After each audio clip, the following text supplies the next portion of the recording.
Era uma daquelas madrugadas de neblina densa em Florianópolis, quando o mar da Ilha da Magia fica envolto num mistério que só nós, velhos pescadores, sabemos interpretar. Eu estava aqui no meu canto, preparando as redes para mais um dia de pesca, quando chegou uma história de um inscrito do nosso canal Mentira de Pescador que me deixou 3 noites sem dormir. Pessoal, em 40 anos pescando nestas águas, achei que já tinha visto de tudo. Mas o que vocês vão escutar desafia qualquer explicação. Lógica. Inscreva-se no canal, ative o sininho em todas as notificações e comenta aí embaixo de qual cidade do Brasil você está assistindo, porque esta história vai marcar vocês para sempre. Preparem-se, porque o que este pescador de Floripa encontrou em sua rede mudou não só a vida dele, mas possivelmente a nossa compreensão sobre o que é real e o que não é. Meu nome é João Carlos, tenho 45 anos e pesco nas águas da grande Florianópolis desde que era moleque. Minha família veio dos Açores e a pesca está no nosso sangue há gerações. Meu avô sempre dizia que o mar ao redor da Ilha da Magia guardava segredos que nem os mais antigos pescadores conseguiam explicar. Até aquela manhã de setembro, eu achava que eram só histórias de velho para assustar criança. Tudo começou quando herdei a rede de pesca artesanal do meu bisavô. Era uma rede diferente das outras, feita com um tipo de corda que nunca consegui identificar, com nós que pareciam ter sido amarrados por mãos que conheciam segredos perdidos no tempo. O material era resistente como aço, mas flexível como seda, e tinha uma cor azul acinzentada que mudava dependendo da luz. No testamento do bisavô, havia uma carta selada que só deveria ser aberta quando eu completasse 45 anos. No dia do meu aniversário, li algo que me gelou o sangue. João Carlos, esta rede não pesca apenas peixes. Ela pesca fragmentos de outras realidades, pedaços de mundos que existem paralelos ao nosso. Use-a apenas quando estiver preparado para ver verdades que podem mudar sua percepção sobre tudo o que acredita ser real. Achei que eram devaneios de um velho pescador, mas algo na rede me chamava a atenção. Quando a segurava, sentia uma vibração sutil, como se ela estivesse viva, pulsando com uma energia que vinha de algum lugar muito distante. As malhas pareciam brilhar levemente na escuridão, e juro que às vezes via reflexos de coisas que não estavam ali. A primeira vez que a usei foi numa madrugada de lua nova, no canal entre a ilha e o continente. Escolhi propositalmente um lugar isolado, longe dos outros pescadores. A água estava estranhamente calma, como um espelho negro que refletia apenas estrelas. Lancei a rede sem grandes expectativas, mas com uma curiosidade que crescia a cada segundo. Quando comecei a recolher, senti imediatamente que algo estava diferente. O peso não era de peixes. Era algo mais denso, mais complexo. A rede subia lentamente, como se estivesse trazendo algo que não queria ser pescado. E quando finalmente emergiu da água, o que vi me fez questionar minha própria sanidade. Dentro da rede havia objetos que não deveriam existir. Uma bússola que apontava para uma direção que não correspondia a nenhum ponto cardeal.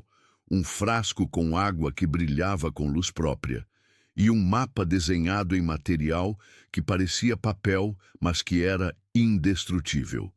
Mas o mais perturbador era uma fotografia em cores vívidas mostrando a ponte Hercílio Luz. Só que ela tinha uma arquitetura completamente diferente.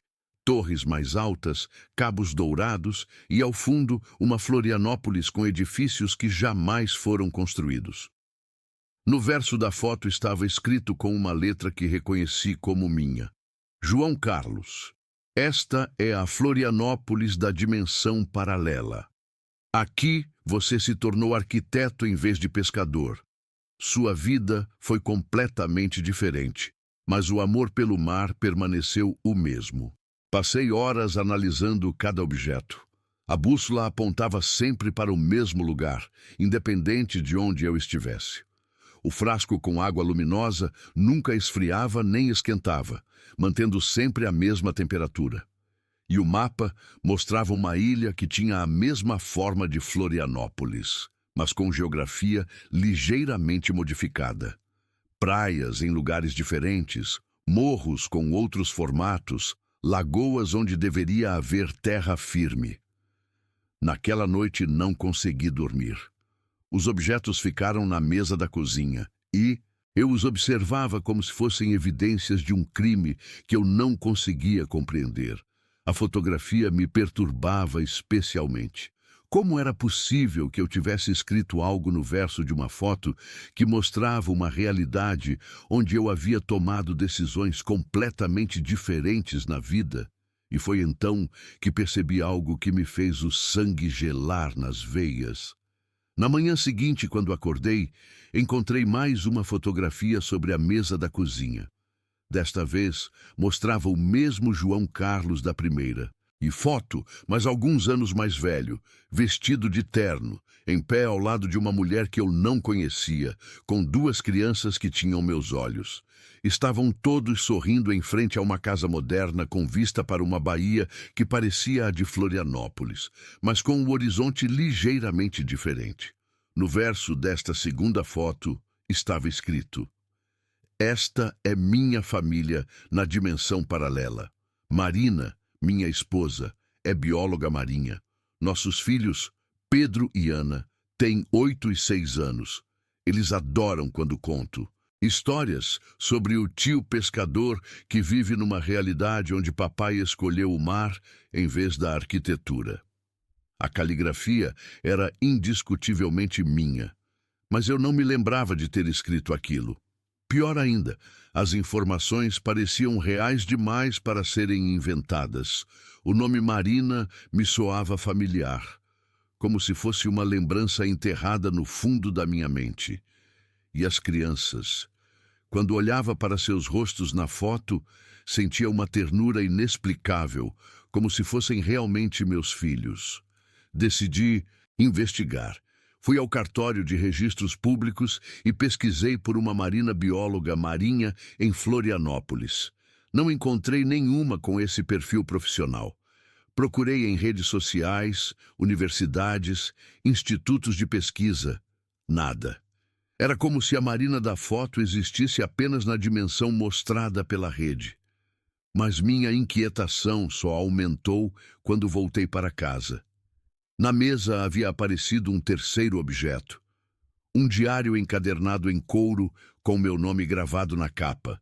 As páginas estavam escritas com minha letra, mas relatando uma vida que eu não havia vivido.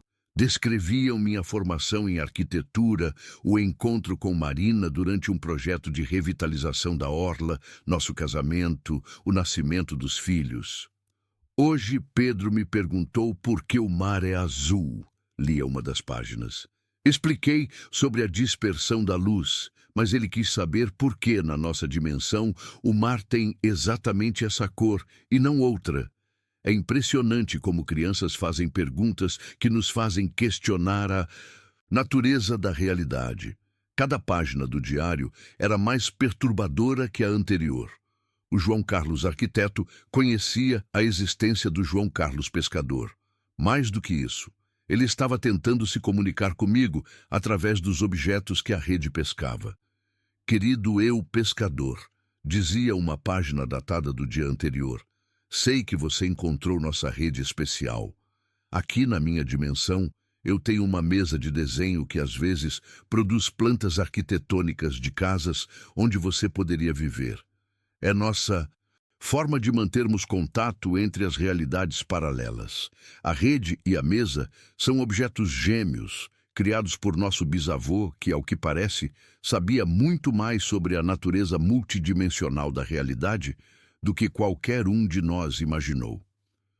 O diário explicava que na dimensão paralela, nosso bisavô não havia sido apenas pescador, mas também um tipo de cientista autodidata que estudava pontos de convergência dimensional. Segundo o outro João Carlos, o bisavô havia descoberto que certos lugares da Terra, especialmente ilhas rodeadas de água com alta concentração de quartzo, funcionavam como portais naturais entre realidades paralelas. Florianópolis é um desses lugares, continuava o diário. A Ilha da Magia não é só um nome turístico. É literalmente um ponto onde a magia da física quântica se manifesta de forma mais intensa. Por isso nosso bisavô escolheu viver aqui. E por isso a rede funciona apenas nestas águas. Naquela noite, decidi testar a rede novamente. Mas desta vez, em vez de apenas lançá-la e esperar, escrevi uma mensagem numa folha de papel impermeável. João Carlos Arquiteto, se você realmente existe, prove enviando algo que apenas nós dois podemos saber. Coloquei a mensagem dentro de uma garrafa plástica, amarrei na rede e a lancei no mesmo lugar da noite anterior. A espera foi angustiante. Por 2 horas, nada aconteceu. Mas quando comecei a recolher a rede, senti novamente aquele peso estranho e complexo. Desta vez, o que emergiu da água me deixou em estado de choque. A rede trouxe de volta minha garrafa, mas agora ela continha muito mais do que a mensagem que eu havia enviado. Junto com meu papel original, havia uma resposta escrita numa folha de papel arquitetônico, uma pequena maquete de madeira e um objeto que me fez o coração parar, a aliança de casamento da nossa avó, que deveria estar enterrada com ela há 15 anos. A resposta do outro João Carlos dizia: Irmão pescador, a prova que você pediu está na aliança. Na minha dimensão, nossa avó não morreu há 15 anos. Ela vive conosco até hoje, aos 89 anos, e ainda conta as histórias do bisavô sobre as redes mágicas. Só nós dois sabemos da cicatriz que ela tem no dedo mindinho esquerdo, do acidente quando era criança com a foice do vô. Olhe na parte interna da aliança. Com as mãos tremendo, examinei a aliança. Na parte interna havia uma gravação microscópica que eu conhecia bem. As iniciais dos nossos avós e a data de casamento. Mas havia algo mais. Um ponto minúsculo que correspondia exatamente à cicatriz que nossa avó carregava no dedo. Era uma prova irrefutável de que o outro João Carlos realmente conhecia detalhes íntimos da nossa família. A maquete de madeira mostrava uma casa que eu jamais havia visto, mas que me causava uma estranha sensação de nostalgia. Era construída num estilo que misturava a arquitetura açoriana com elementos modernos, com uma vista perfeita para o mar e um pequeno cais particular. Esta é a casa que projetei para nós na minha dimensão, explicava a carta, mas descobri algo perturbador. Às vezes, quando estou desenhando, minha mão desenha sozinha plantas de barcos de pesca. Como se o João Carlos Pescador estivesse interferindo nos meus projetos arquitetônicos através da conexão dimensional. Durante os dias seguintes, estabelecemos uma comunicação regular através da rede. Descobri que na dimensão paralela, muitas coisas eram similares, mas com diferenças sutis. O Brasil tinha a mesma história política, mas alguns eventos haviam ocorrido de forma ligeiramente diferente. Florianópolis era ainda mais desenvolvida turisticamente, com uma arquitetura sustentável que integrava perfeitamente natureza e urbanização. Mas o mais fascinante eram as diferenças pessoais. O João Carlos Arquiteto me contou que, em sua realidade, eu havia conhecido Marina numa festa de formatura da UFC. Nós dois éramos apaixonados por sustentabilidade e proteção marinha. Ele se especializara em arquitetura bioclimática, ela em preservação de ecossistemas costeiros. Era uma combinação perfeita. Às vezes fico pensando, escreveu numa de suas cartas, se você, na sua dimensão, não encontrou uma versão diferente da Marina. Talvez ela seja professora, ou artista, ou comerciante, mas tenho certeza de que o amor existe em todas as dimensões, apenas com formas diferentes. Isso me fez refletir profundamente sobre minha própria vida. Aos 45 anos, sempre focado na pesca, jamais havia me casado seriamente. Havia tido alguns relacionamentos, mas nada que durasse. Será que em algum lugar de Florianópolis existia uma Marina que poderia ser minha companheira nesta dimensão? Uma noite, o João Carlos arquiteto enviou algo que mudou completamente minha perspectiva sobre tudo. Irmão pescador, preciso te contar algo urgente. Marina fez uma descoberta perturbadora em suas pesquisas. Ela descobriu que quando objetos atravessam entre dimensões com muita frequência, começam a criar fissuras temporais. Se continuarmos nossa comunicação por muito tempo, podemos causar um colapso entre as duas realidades. Temos talvez mais uma semana antes que o processo se torne irreversível. A ideia de perder o contato com minha outra versão me angustiava. Mas a possibilidade de causar uma catástrofe dimensional era aterrorizante. E foi então que ele enviou a proposta mais radical que eu poderia imaginar. A proposta do João Carlos arquiteto chegou numa carta selada com cera vermelha, como se fosse um documento oficial. Irmão, pescador, Marina encontrou uma forma de estabilizar a comunicação entre nossas dimensões, mas requer um sacrifício de ambos os lados.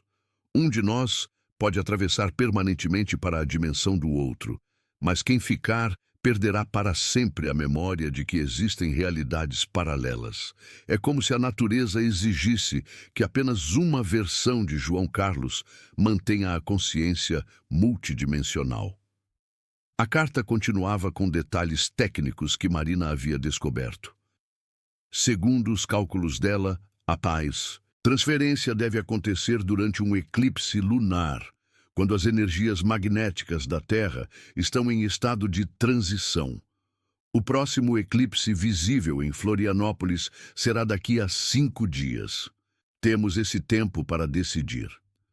Passei esses 5 dias em agonia total.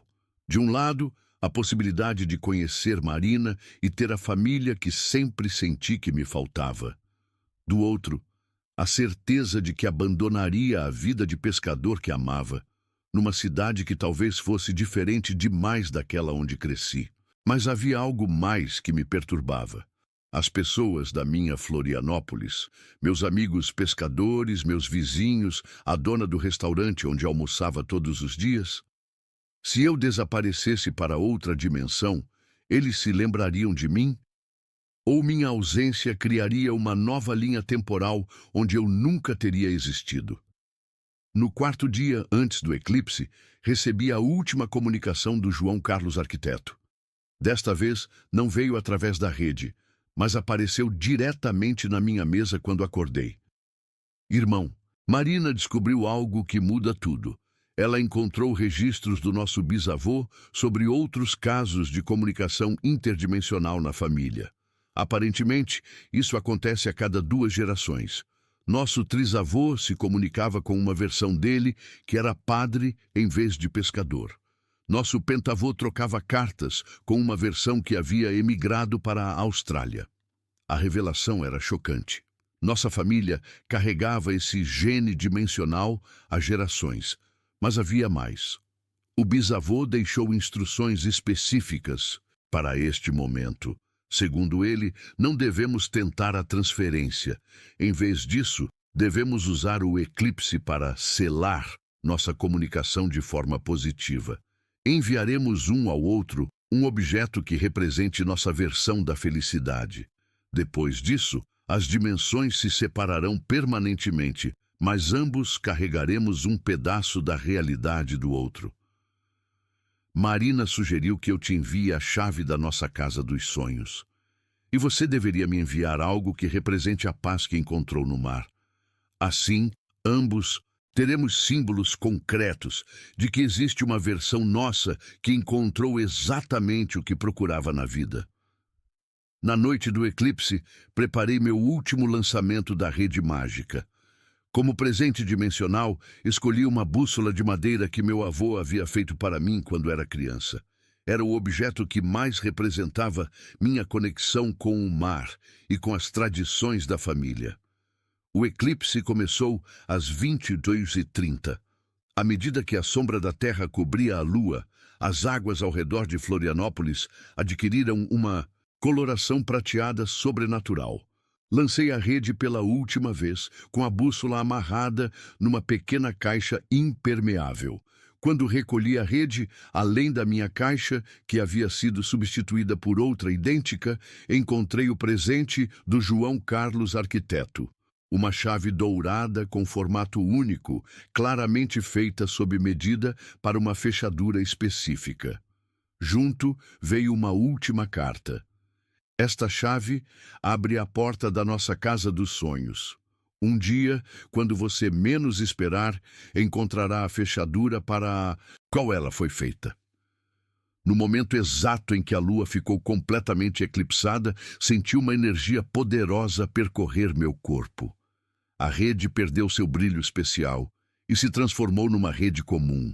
O canal de comunicação dimensional havia se fechado para sempre. Mas a história não terminou aí. Na verdade, o que aconteceu nos dias seguintes foi ainda mais extraordinário. 3 dias após o eclipse, decidi fazer algo que nunca havia feito. Caminhar pela UFSC para conhecer o departamento de Biologia Marinha. Não sabia exatamente por quê, mas sentia uma estranha compulsão de explorar essa área que sempre despertara minha curiosidade. Estava observando os aquários do laboratório de pesquisas quando uma voz atrás de mim disse: "Interessante, não é? Estamos estudando como os ciclos lunares afetam o comportamento dos peixes na região." Virei-me e meu coração quase parou. Era uma mulher de uns 35 anos, cabelos castanhos ondulados, olhos verdes que brilhavam com inteligência e um sorriso que me causou uma sensação de déjà vu avassaladora. Usava um jaleco com o nome Marina bordado. "Você é?" consegui perguntar, embora minha voz saísse como um sussurro. "Marina Santos, bióloga marinha. E você deve ser um dos pescadores locais, pelo bronzeado e pelo cheiro de maresia." Ela riu, e o som da sua risada foi exatamente como eu havia imaginado, baseado nas cartas do outro João Carlos. Conversamos por 2 horas. Descobri que Marina havia se mudado para Florianópolis apenas 6 meses antes, vinda de São Paulo, para coordenar um projeto de preservação da Lagoa da Conceição. Era apaixonada por sustentabilidade, adorava a cultura açoriana e tinha uma curiosidade genuína sobre as tradições pesqueiras locais. "Sabe", ela disse quando me acompanhou até o estacionamento, "estou procurando um pescador experiente para me ajudar com uma pesquisa sobre os efeitos das fases lunares na pesca artesanal. Você teria interesse?" Era como se o universo estivesse conspirando para recriar, nesta dimensão, a conexão que existia na outra. Mas havia uma diferença importante. Aqui, Marina e eu nos conhecíamos como adultos independentes, não como jovens estudantes. Nossa dinâmica seria completamente diferente. Durante as semanas seguintes, Marina me acompanhou em várias pescarias. Ela coletava dados sobre a influência lunar nos cardumes e eu aprendia sobre ecologia marinha. Era fascinante descobrir os aspectos científicos de coisas que eu conhecia intuitivamente há décadas. Uma noite, enquanto esperávamos os peixes mordiscarem a isca, Marina me contou algo surpreendente. "João Carlos, vou te contar uma coisa estranha. Antes de me mudar para Florianópolis, eu sonhava repetidamente com um homem que pescava sozinho numa baía muito similar a esta. No sonho, ele sempre segurava uma chave dourada e olhava para o horizonte como se estivesse esperando alguém." Meu sangue gelou. Sem dizer nada, tirei do bolso a chave que o João Carlos Arquiteto havia me enviado. Marina arregalou os olhos. "É exatamente essa chave", exclamou. "Como você? De onde veio isso?" Foi quando tomei a decisão de contar tudo. Durante toda a madrugada, relatei para Marina minha experiência com a rede dimensional, as comunicações com minha versão arquiteto, a família que ele tinha numa realidade paralela. Mostrei todas as evidências que havia guardado. As fotos, o diário, a aliança da avó. Marina me ouviu em silêncio absoluto. Como cientista, sua primeira reação foi cética, mas as evidências eram incontestáveis, principalmente quando comparamos as fotos da família do outro João Carlos com nossos próprios rostos. A semelhança era impressionante. João Carlos, ela disse no final da madrugada, se isso tudo for verdade e as evidências sugerem que é, significa que existem versões nossas, em outras dimensões, que já encontraram a felicidade juntos. Isso te faz pensar em alguma coisa? Sim, fazia. Fazia-me pensar que talvez o destino fosse mais flexível do que imaginamos, que talvez existam múltiplas formas de encontrarmos nossa felicidade e que o amor verdadeiro sempre acha um jeito de se manifestar, mesmo que em dimensões diferentes. Mas tinha uma coisa que ainda me intrigava sobre a chave dourada. Marina pediu para analisar a chave dourada no laboratório da universidade. Usando um microscópio eletrônico, descobrimos que o metal tinha uma composição única. Não era ouro puro, mas uma liga que incluía elementos que não deveriam existir na natureza terrestre. Esta liga metálica, explicou Marina, contém traços de elementos superpesados que teoricamente só existem por microsegundos em aceleradores de partículas. Como é possível que uma chave feita com esse material seja estável? A resposta chegou de forma inesperada. Enquanto examinávamos a chave, ela começou a brilhar levemente e emitir um som quase inaudível, como um diapasão muito distante. Marina pegou um detector de frequências que havia no laboratório. João Carlos, esta chave está emitindo uma frequência específica, e essa frequência está ficando mais intensa. Saímos do laboratório e fomos para o estacionamento. A chave brilhava cada vez mais, e a frequência aumentava. Era como se ela estivesse tentando nos guiar para algum lugar. Decidimos seguir a intensidade do sinal. A chave nos levou pela BR-282 em direção ao interior da ilha. Conforme nos aproximávamos de uma área de preservação ambiental perto da Lagoa do Peri, o brilho ficava mais forte. Finalmente, paramos numa trilha que eu conhecia bem, mas onde nunca havia prestado muita atenção aos detalhes. No final da trilha, escondida por uma vegetação densa, encontramos algo que não deveria estar ali. Os restos de uma construção antiga, feita com pedras que pareciam muito mais antigas que qualquer edificação conhecida em Florianópolis.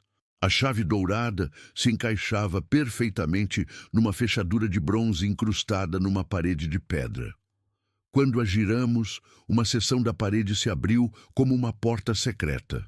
Dentro da estrutura, encontramos algo que mudou nossa compreensão sobre tudo. Era um observatório rudimentar, mas funcional, com mapas estelares gravados em placas de metal, instrumentos de navegação que pareciam ter séculos de idade e um diário escrito em português arcaico. O diário era do nosso trisavô, datado de 1890.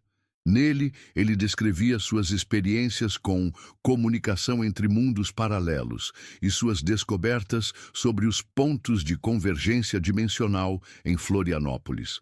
A Ilha da Magia, escrevia ele, foi escolhida pelos antigos navegadores açorianos não apenas por sua beleza, mas porque nossos ancestrais conheciam sua natureza especial.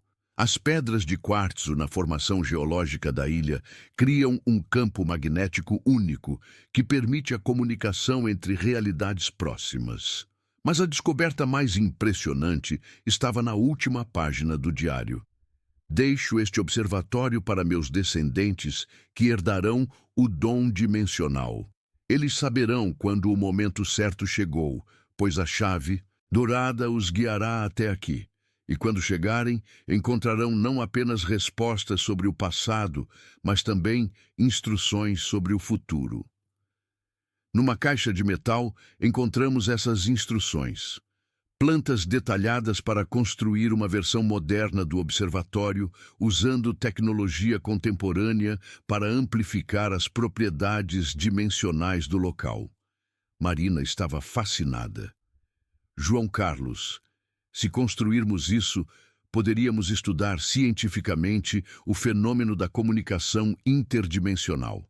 Imagine as implicações para a física quântica. Mas havia algo mais no diário que me preocupava. O trisavô havia deixado um aviso específico na última parte do diário. Cuidado com o uso excessivo da comunicação dimensional. Descobri que cada contato entre realidades paralelas cria pequenas cicatrizes no tecido do espaço-tempo. Se muitas cicatrizes se acumularem na mesma região, podem formar um buraco dimensional que absorve matéria e energia de todas as realidades próximas. O aviso continuava. Vi isso acontecer numa pequena ilha perto dos Açores em 1887. Uma família de pescadores havia estabelecido comunicação regular com múltiplas versões de si mesmos. Após 2 anos de contatos diários, a ilha simplesmente desapareceu numa madrugada. Nenhum registro oficial, nenhuma tempestade, nenhuma explicação, como se nunca tivesse existido. Marina e eu passamos dias estudando as anotações do trisavô. Ele havia desenvolvido uma espécie de protocolo de segurança para a comunicação interdimensional. Contatos esporádicos, intervalos mínimos de 6 meses entre sessões e nunca mais de 3 objetos trocados por ano. Segundo ele, explicou Marina, a comunicação que você estabeleceu com João Carlos Arquiteto foi relativamente segura porque durou pouco tempo e foi selada adequadamente durante o eclipse. Mas se tentássemos reabrir o canal, poderíamos criar riscos. Decidimos seguir as instruções do trisavô e construir a versão moderna do observatório, mas apenas para fins de pesquisa passiva. Em vez de tentar comunicação ativa com outras dimensões, usaríamos o equipamento para detectar e estudar comunicações naturais que pudessem estar ocorrendo. A construção levou 3 meses. Marina conseguiu financiamento da universidade, apresentando o projeto como pesquisa sobre anomalias eletromagnéticas em formações geológicas com alta concentração de quartzo. Tecnicamente, não era mentira. O novo observatório era impressionante. Antenas direcionais, detectores de frequência, computadores, capazes de analisar padrões complexos de ondas eletromagnéticas. E no centro, conservamos os instrumentos antigos do trisavô como uma ponte entre o conhecimento ancestral e a tecnologia moderna. Na primeira noite de operação, detectamos algo surpreendente. Havia pelo menos 12 outras conversas dimensionais acontecendo simultaneamente ao redor de Florianópolis. Pessoas comuns, que aparentemente sem saber, estavam estabelecendo contato esporádico com versões alternativas de si mesmas. É como se a ilha inteira fosse um hub de comunicação interdimensional, disse Marina, analisando os dados. Mas a maioria dessas comunicações é inconsciente. Sonhos vívidos, déjà vu intenso, inspirações súbitas. As pessoas acham que são coincidências ou intuição. Uma dessas comunicações nos chamou especial atenção. Vinha de uma casa na Lagoa da Conceição, onde uma senhora de 70 anos aparentemente recebia visitas noturnas de uma versão dela que havia se tornado pintora famosa em vez de professora. Decidimos investigar discretamente. A senhora, Dona Teresa, nos recebeu com uma hospitalidade típica catarinense. Mas quando mencionamos sutilmente sonhos e coincidências estranhas, seus olhos brilharam com reconhecimento. Vocês também têm as visitas? Perguntou ela baixinho, como se fosse um segredo perigoso.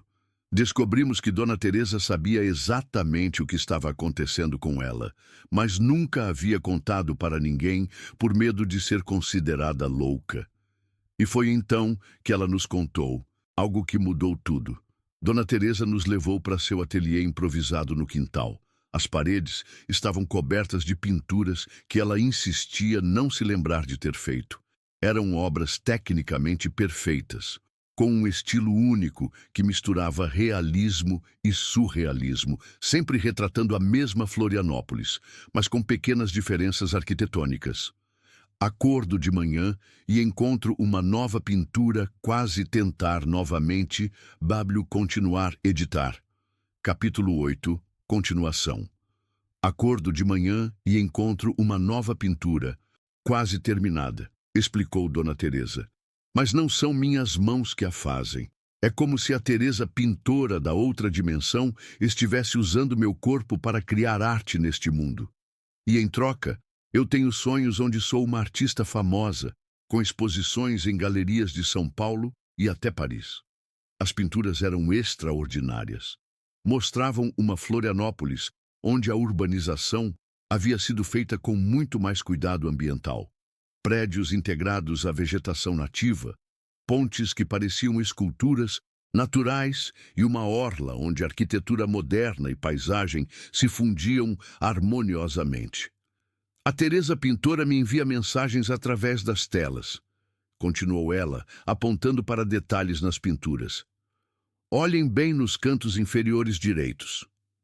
Examinamos as obras mais de perto. Em cada pintura havia pequenos símbolos pintados quase imperceptivelmente. Números, letras, pequenos desenhos geométricos. Quando juntamos todos os símbolos numa sequência cronológica, formavam coordenadas geográficas. Essas coordenadas, disse Marina depois de verificar no GPS, apontam para um local específico na Ilha do Campeche. A Ilha do Campeche era um mistério que sempre me intrigara. Conhecida pelos pescadores por suas correntes estranhas e pela abundância inexplicável de peixes em certas épocas do ano. Alguns colegas mais antigos juravam que havia dias mágicos na ilha, quando a pesca era tão farta que parecia sobrenatural. Dona Teresa insistiu em nos acompanhar na expedição para a ilha.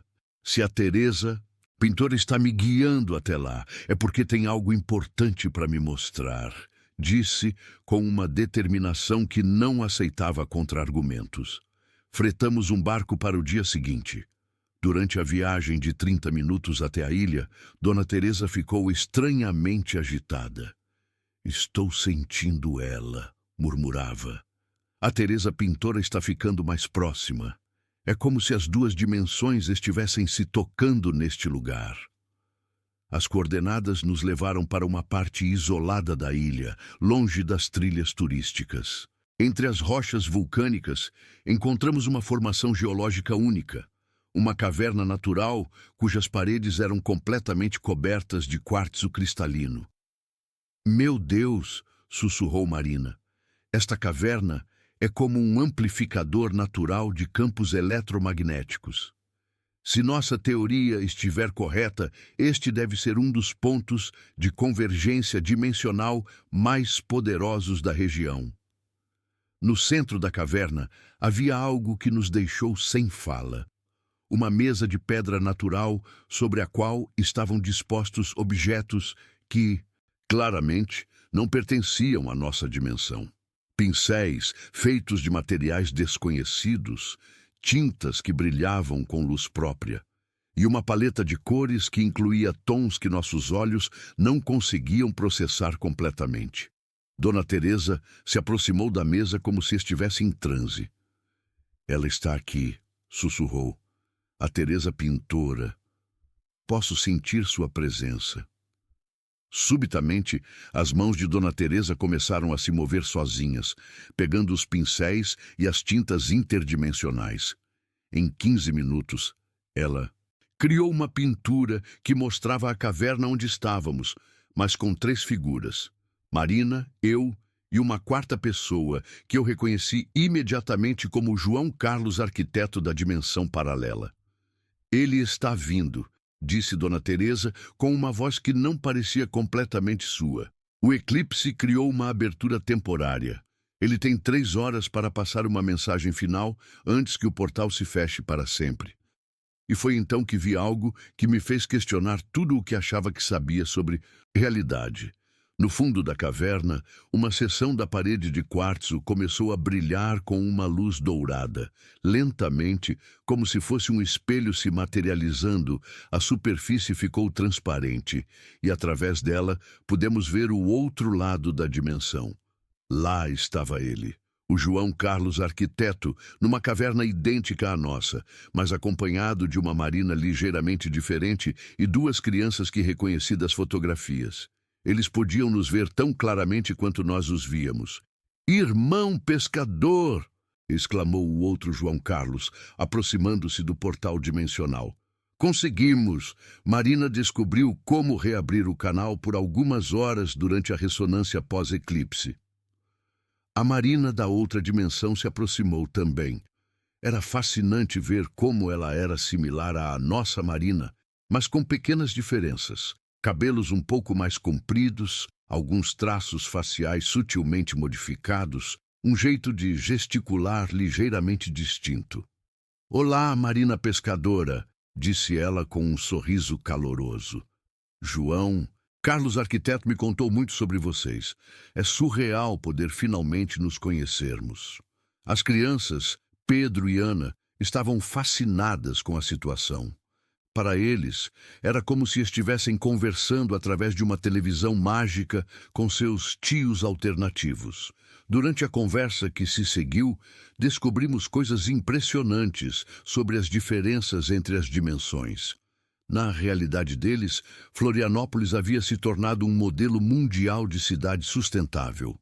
O João Carlos, arquiteto, havia projetado complexos habitacionais que funcionavam como ecossistemas integrados, e a Marina, bióloga, havia desenvolvido técnicas de aquicultura que regeneravam os oceanos em vez de explorá-los. "Mas vocês têm algo que nós não temos", disse a Marina interdimensional. "Vocês têm a magia da descoberta, a aventura de explorar o desconhecido. Nossa vida é mais estável, mas a de vocês tem mais possibilidades abertas." O João Carlos, arquiteto, confirmou. "Por isso queremos passar para vocês nossos conhecimentos técnicos." Marina desenvolveu projetos que poderiam revolucionar a sustentabilidade na sua dimensão. E eu tenho plantas arquitetônicas que poderiam resolver problemas de habitação em Florianópolis. Durante as 3 horas que o portal permaneceu aberto, eles nos transmitiram uma quantidade impressionante de informações. Técnicas de aquicultura regenerativa, projetos de arquitetura bioclimática, métodos de purificação de água usando organismos marinhos modificados e até teorias sobre energia limpa, baseada em cristais de quartzo. Mas havia uma condição. Esses conhecimentos só funcionarão se vocês os desenvolverem como uma equipe, explicou a Marina interdimensional. A sinergia entre o conhecimento prático do pescador e a formação científica da bióloga é essencial. Sozinhos, vocês não conseguirão aplicar essas técnicas. Era uma mensagem clara. Nossa parceria não era apenas romântica, mas também profissional e científica. Estávamos destinados a trabalhar juntos, não apenas a viver juntos. Quando o portal começou a se fechar, o João Carlos, arquiteto, disse algo que me marcou para sempre. "Irmão pescador, vocês vão criar coisas que nós nunca conseguimos na nossa dimensão, porque vocês têm algo que perdemos quando escolhemos a estabilidade, a coragem de sonhar com impossíveis." As últimas palavras que ouvimos foram das crianças. "Tio pescador, tia Marina, um dia vocês vão ter filhos que brincarão com brinquedos que ainda não foram inventados." O portal se fechou. A parede de quartzo voltou ao normal e ficamos sozinhos na caverna. Mas não nos sentíamos sozinhos. Sentíamos que fazíamos parte de uma rede multidimensional de possibilidades infinitas. Dona Teresa pintou uma última obra naquele dia, um retrato de Marina e mim, mas não como éramos naquele momento, e sim como poderíamos nos tornar se seguíssemos as orientações dos nossos eus alternativos. E foi então que tomamos a decisão que mudaria nossas vidas. Marina e eu decidimos criar a Fundação Ilha da Magia, uma organização que aplicaria os conhecimentos recebidos da dimensão paralela para desenvolver projetos de sustentabilidade real em Florianópolis. Usaríamos a caverna da Ilha do Campeche como nosso laboratório secreto e o observatório que construímos como centro de pesquisas. Os primeiros projetos foram pequenos, mas revolucionários. Aplicamos as técnicas de aquicultura regenerativa numa área degradada da Lagoa da Conceição. Em 6 meses, a região não apenas recuperou sua biodiversidade original, mas desenvolveu um ecossistema ainda mais rico que o histórico. Marina adaptou os organismos marinhos modificados para criar sistemas de purificação de água que funcionavam de forma completamente natural. Instalamos o primeiro sistema piloto numa comunidade pesqueira em Ribeirão da Ilha. Os resultados foram tão impressionantes que a UFSC decidiu financiar a expansão do projeto. Eu apliquei os conhecimentos tradicionais de pesca com as novas técnicas sustentáveis. Desenvolvemos métodos que aumentavam a produtividade pesqueira ao mesmo tempo que regeneravam os estoques de peixes. Era o oposto da pesca predatória. Quanto mais pescávamos seguindo nossos protocolos, mais peixes havia no ano seguinte. Mas o projeto mais ambicioso veio quando conseguimos parcerias com a prefeitura. Usando as plantas arquitetônicas do João Carlos Interdimensional, começamos a desenvolver um complexo habitacional experimental na região da Tapera. O projeto misturava a habitação social com regeneração ambiental. Cada prédio funcionava como um ecossistema integrado, sistemas de captação e purificação de água da chuva, jardins verticais que produziam alimentos, painéis solares integrados à arquitetura de forma orgânica e pequenos tanques de aquicultura que complementavam a alimentação dos moradores. Em 2 anos, o complexo da Tapera se tornou modelo internacional. Recebemos visitas de arquitetos e urbanistas do mundo inteiro. Marina foi convidada para palestras em universidades de 15 países. E eu, que jamais imaginara sair de Florianópolis, me vi viajando para congressos internacionais de sustentabilidade. Mas a maior transformação foi pessoal. Marina e eu não apenas nos tornamos parceiros profissionais, mas desenvolvemos um relacionamento que era exatamente como eu havia imaginado, baseado nas cartas do João Carlos Arquiteto. Era como se nossa conexão existisse em múltiplas dimensões e tivéssemos finalmente encontrado a forma de manifestá-la na nossa realidade. 2 anos e, meio após nossa primeira ida à Ilha do Campeche, Marina me surpreendeu com uma notícia que mudou tudo. João Carlos, estou grávida. Era uma gravidez planejada, desejada, mas que nos trouxe uma responsabilidade extra. Estávamos criando uma criança que cresceria conhecendo a verdade sobre as dimensões paralelas, que seria educada sabendo que a realidade é muito mais complexa e mágica do que a maioria das pessoas imagina. Durante a gravidez, Marina teve sonhos vívidos com a Marina da outra dimensão, que lhe dava conselhos sobre maternidade interdimensional. E eu recebia inspirações súbitas para desenvolver brinquedos educativos que ensinariam nossa filha, descobrimos que seria menina, sobre física quântica de forma lúdica. Quando nossa filha nasceu, demos a ela o nome de Helena, uma homenagem sutil à Helena da história dos pescadores espanhóis, mas também por ser um nome que significa luz em grego. Helena nasceu numa manhã de neblina densa, exatamente como aquela quando tudo começou com a rede dimensional. E desde o primeiro dia, Helena demonstrou características especiais. Helena nasceu com os olhos abertos, observando o mundo com uma atenção incomum para um recém-nascido.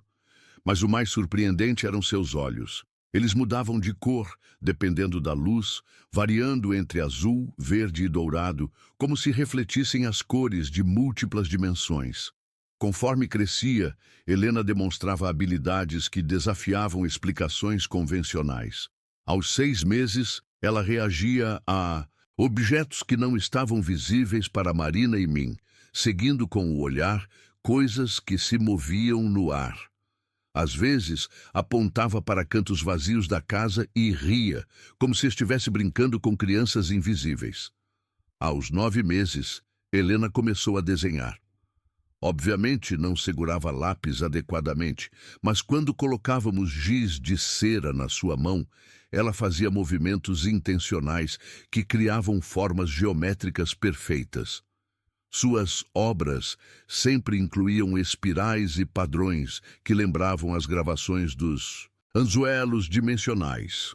Marina documentou tudo cientificamente. É como se Helena tivesse nascido com uma percepção natural de dimensões paralelas, explicou numa apresentação para colegas da universidade.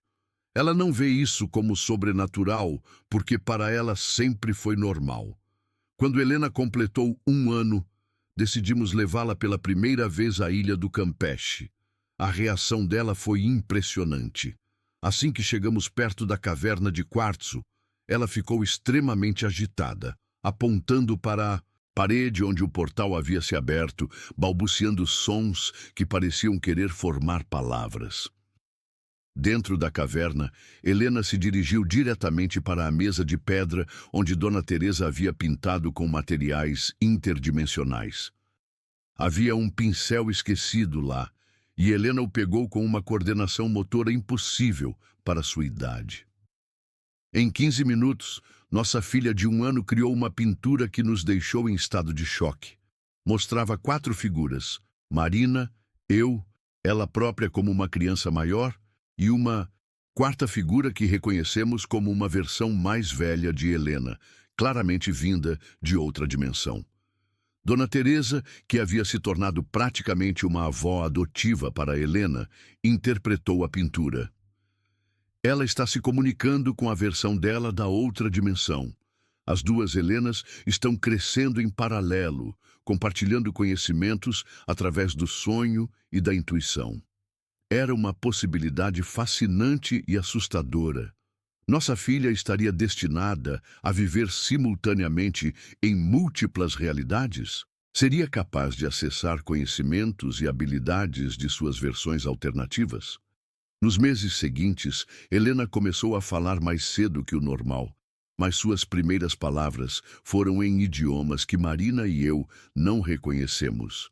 Gravamos tudo e levamos para professores de linguística da UFSC. Descobriram que Helena falava fragmentos de dialetos açorianos arcaicos, alguns termos em norueguês antigo e até palavras em idiomas que pareciam completamente inventados. É como se ela estivesse acessando memórias linguísticas de múltiplas linhas familiares, explicou o professor de linguística. Como se conhecesse não apenas as palavras que aprendeu nesta vida, mas também as palavras que suas versões alternativas aprenderam em outras dimensões. Aos 2 anos, Helena nos surpreendeu com sua primeira frase completa em português. Papai, quando vamos visitar o outro papai que faz casas bonitas? Ela conhecia a existência do João Carlos arquiteto. Naquele momento decidimos que chegara a hora de revelar para Helena, de forma adequada para sua idade, a verdade sobre sua família multidimensional. Criamos um livro ilustrado contando a história do papai pescador que se comunicava com o papai arquiteto, da mamãe bióloga que conheceu a mamãe bióloga da outra dimensão e da pequena Helena que tinha irmãozinhos em mundos paralelos. A reação de Helena foi simplesmente aceitar tudo como natural. Claro, disse ela com a sabedoria precoce que sempre demonstrava. Por isso eu sonho com Pedro e Ana. Eles são meus irmãos da outra casa. E foi então que Helena nos fez uma pergunta que mudou tudo. Papai, mamãe, disse Helena numa manhã, pouco antes de completar 3 anos. Quando eu ficar maior, posso construir uma ponte entre as casas? Marina e eu nos entreolhamos. Helena estava propondo algo que os adultos das 2 dimensões haviam considerado impossível. Uma conexão permanente entre as realidades paralelas. Como seria essa ponte, amor? Perguntou Marina, sempre curiosa sobre os pensamentos complexos de nossa filha. Helena correu para seus brinquedos e montou uma estrutura com blocos de Lego que nos deixou boquiabertos. Era uma representação arquitetônica sofisticada de um portal dimensional estabilizado, com detalhes técnicos que uma criança de 3 anos não deveria conseguir conceber. A ponte não é feita de madeira ou pedra, explicou Helena com seriedade. É feita de amor e de cristais que cantam a mesma música nos 2 mundos. Durante os meses seguintes, Helena desenvolveu ainda mais sua teoria da ponte dimensional.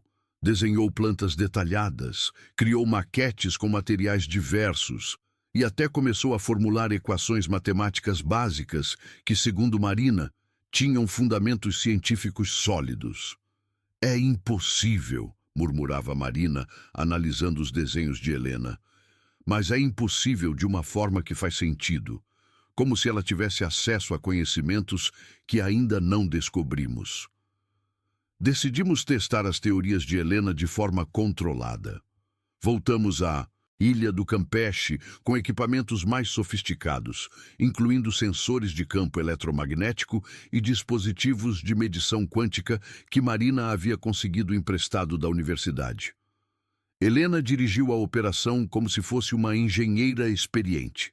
Indicou exatamente onde posicionar cada equipamento, como ajustar as configurações e até sugeriu modificações nos instrumentos que, surpreendentemente, melhoraram sua eficiência. Agora vocês vão ver, disse ela, posicionando-se no centro da caverna. Eu vou chamar os outros. Helena fechou os olhos e começou a murmurar algo que parecia uma melodia, mas com palavras de múltiplos idiomas misturados. Os equipamentos começaram a registrar atividade intensa, campos eletromagnéticos flutuando, partículas subatômicas se comportando de forma anômala e frequências sonoras que não correspondiam a nenhuma fonte identificável. Gradualmente, a parede de quartzo começou a brilhar novamente. Mas desta vez, em vez de um portal temporário, formou-se uma espécie de janela estável, através da qual podíamos ver claramente a outra dimensão. Lá estavam eles, o João Carlos arquiteto, a Marina interdimensional, Pedro e Ana, agora 3 anos mais velhos que quando os víamos pela primeira vez. Mas havia uma quinta pessoa, uma Helena idêntica à nossa, vestida de forma ligeiramente diferente, que acenou para nossa Helena como se fossem irmãs gêmeas se reencontrando. Oi, eu! Disse nossa Helena para sua versão alternativa.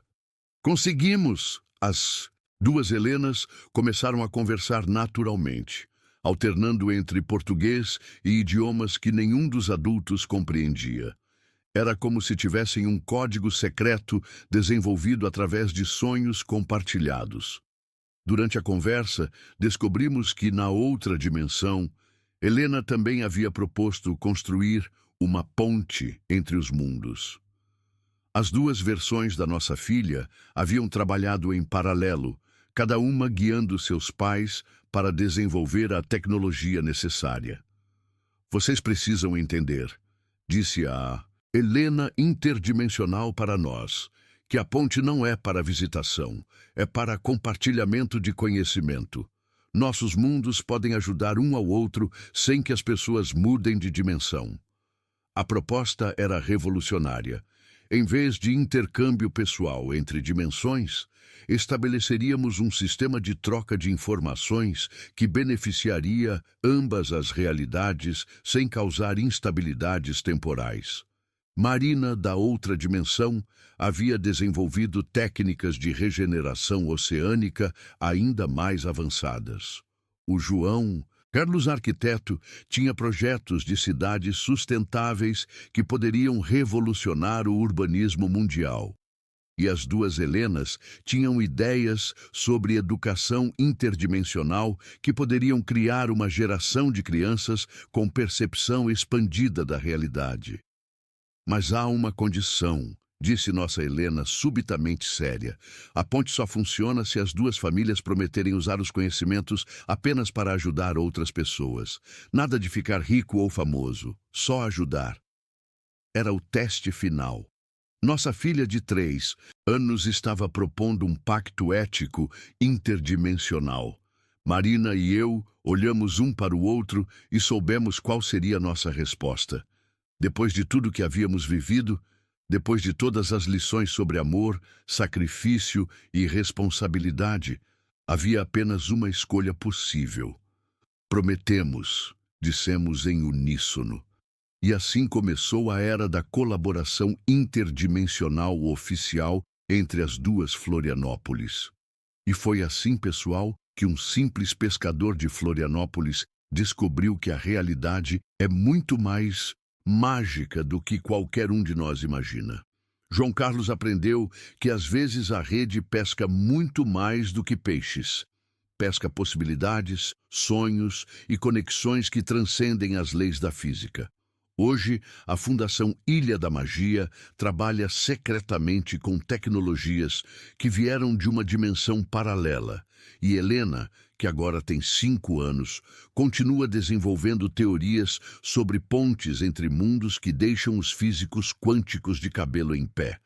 Curte o vídeo, se inscreve no canal, ativa o sininho em todas as notificações e comenta aí embaixo com a palavra dimensão e a cidade de onde vocês estão assistindo. Lembrem que todos os dias às 18 horas tem uma nova história que vai mexer com a cabeça de vocês. Cliquem na nossa playlist para ouvir mais relatos impossíveis, porque aqui no Mentira de Pescador a única certeza é que a realidade sempre supera a ficção.